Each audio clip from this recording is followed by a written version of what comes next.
Transitioning to a lively kung fu training hall, the air thick with the sounds of grunts and wooden strikes, sunlight filtering through paper windows onto rows of students diligently practicing their forms in synchronized harmony. Amid this disciplined chaos, a young boy and his mischievous friend inject humor, sneaking behind the stern instructor to mimic his exaggerated stances with clownish flair, puffing out their chests and waving their arms in over-the-top parody, drawing stifled giggles from nearby pupils. The instructor, his face flushing red with mounting irritation like a boiling kettle, spots the disruption and yanks the boy aside for a private lesson, starting with a swift, open-handed slap intended as discipline.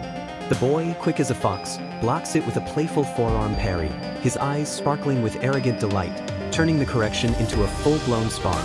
He counters with agile backflips that carry him across the mat, landing light-footed before unleashing rapid palm strikes that buzz like angry bees toward the instructor's face. Taunting further, the boy pokes at the instructor's eyes with finger jabs, following up with light slaps to the head in a rhythmic, almost dance-like sequence that leaves the instructor flailing in humiliation. The boy's emotions radiate pure joy and cockiness, his wide grin never fading even as he dodges retaliatory sweeps, weaving around wooden training dummies that clatter to the floor in the melee. The action shifts to a bustling open-air market, alive with the vibrant chaos of haggling vendors, colorful stalls overflowing with fresh fruits, spices, and trinkets, and the chatter of shoppers weaving through narrow paths under a canopy of fluttering banners. Here, the boy spots a pretty woman navigating the crowd, her graceful steps drawing his eye, and he boasts to his friends with a cocky wink that he'll steal a kiss from her. Feigning a dramatic eye injury, he winces and stumbles into her path, clutching his face with exaggerated moans that draw her concerned approach. As she leans into check, he sneaks a quick peck on her cheek, his face lighting up with triumphant mischief amid the market's din. But the moment shatters when her guardian, another woman with a fierce, protective glare that could curdle milk, storms forward in outrage, her voice cutting through the noise like a whip. The confrontation ignites instantly. The another woman lashes out with a powerful slap that the boy barely ducks, sending a nearby basket of oranges tumbling. He retreats through the stalls, weaving desperately as she pursues with relentless kicks, a spinning back kick that grazes his shoulder, followed by a front thrust that forces him to somersault over a vendor's table. Countering with spins and attempted grabs, the boy tries to turn the tide, but she's unyielding, her strikes fueled by pure anger, landing a solid spinning kick to his midsection that doubles him over in shock, tumbling him into a pile of fabrics.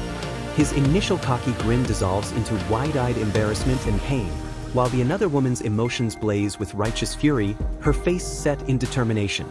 Winding down a quiet rural path flanked by golden fields swaying in the breeze and distant mountains under a clear blue sky, the boy stumbles upon a harrowing scene. A gang of rough thugs encircling a helpless peasant, kicking and shoving him mercilessly for some petty dispute. Stirred by a blend of youthful pride and a budding sense of justice, the boy intervenes boldly, stepping forward with a challenging shout that halts the assault.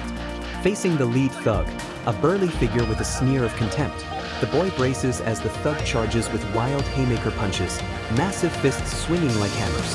The boy sidesteps gracefully, his lithe form a contrast to the brute's bulk, responding with precise poking strikes.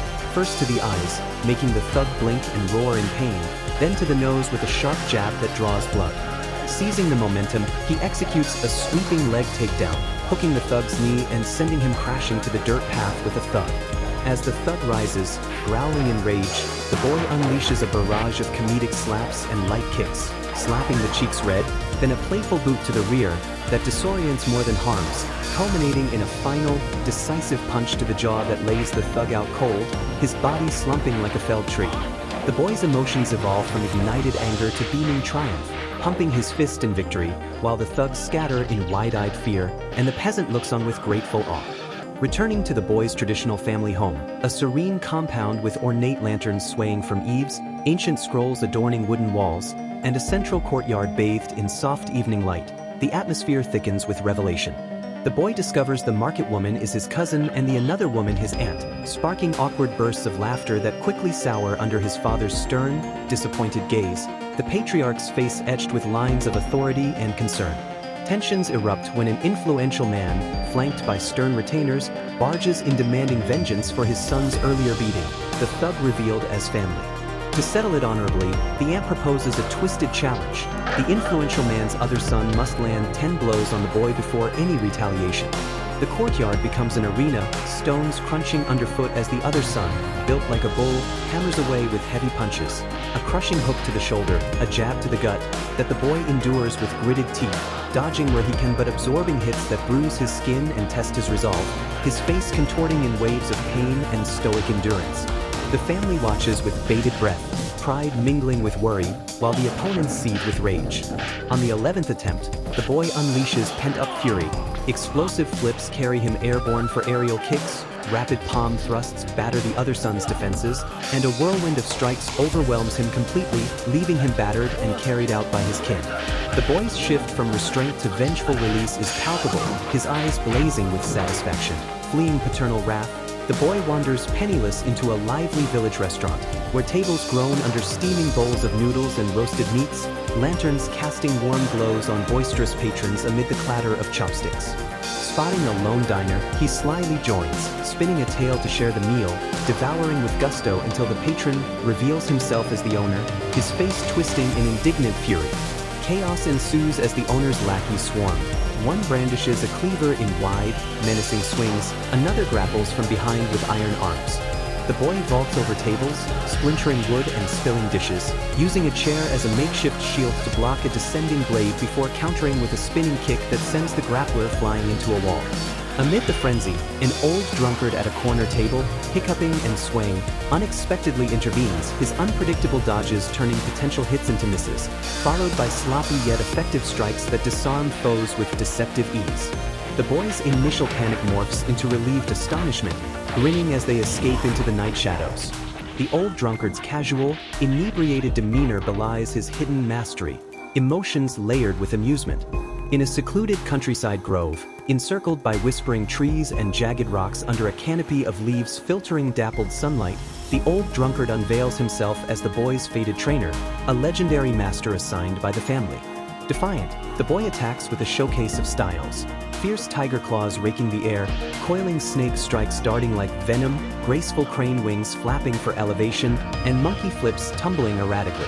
But the old man, bottle in hand, counters with effortless fluidity, swaying to evade claws, tripping the boy with a drunken stumble that masks precision, and landing pinpoint slaps that sting like reprimands.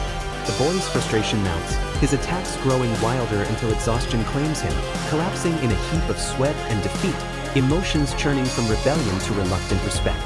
The old man's stern yet amused guidance pushes through grueling drills, balancing on narrow poles that wobble treacherously. Endurance holds against punishing strikes, all building layers of resistance breaking into submission.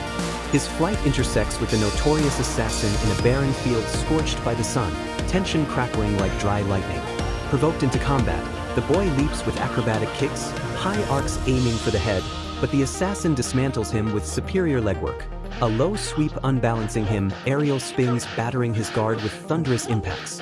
Desperate blocks and rolls fail as the assassin's kicks land like hammers, burning the boy's pride and body, forcing a humiliating crawl away, tears of shame mixing with sweat.